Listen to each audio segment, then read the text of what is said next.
Hola, hola, brillante la idea de hoy.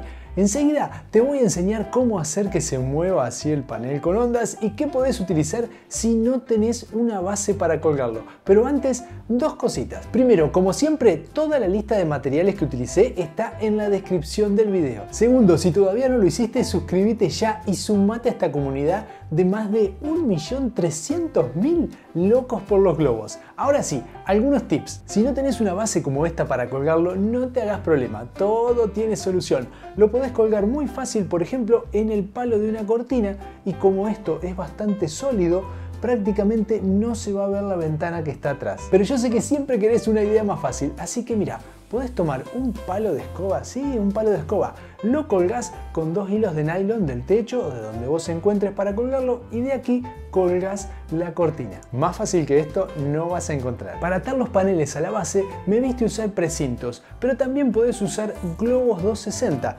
Utilizás un pedacito de cada lado en cada panel y así te va a quedar muy bien. Recordá usar siempre para atar globos ya usados. Como viste, para armar la guirnalda usé grupos de 5 globos. Anteriormente lo habíamos hecho con pares y con tríos.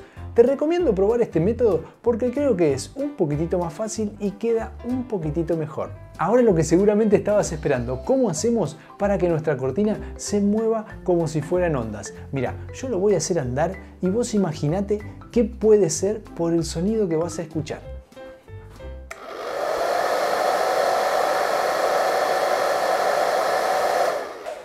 ¿Y lo sacaste con qué lo estoy haciendo?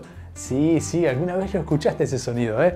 Mirá, un secador de pelo. Con cualquier cosa que tire aire las va a hacer mover porque son muy livianitas cada una de las placas y va a generar un efecto buenísimo, sobre todo si tenés mucha luz de frente. Bueno, si no querés usar tu secador de pelo, también podés poner un pequeño ventilador o ponerlo cerca de una ventana donde haya corriente de aire, porque la verdad que el efecto está buenísimo. Espero que te hayas divertido y que te haya sido útil esta nueva idea. No olvides suscribirte y dejarle un me gusta a este video. Y ahora elegí con qué querés que sigamos. Te agradezco muchísimo por llegar hasta acá y nos vemos en el próximo.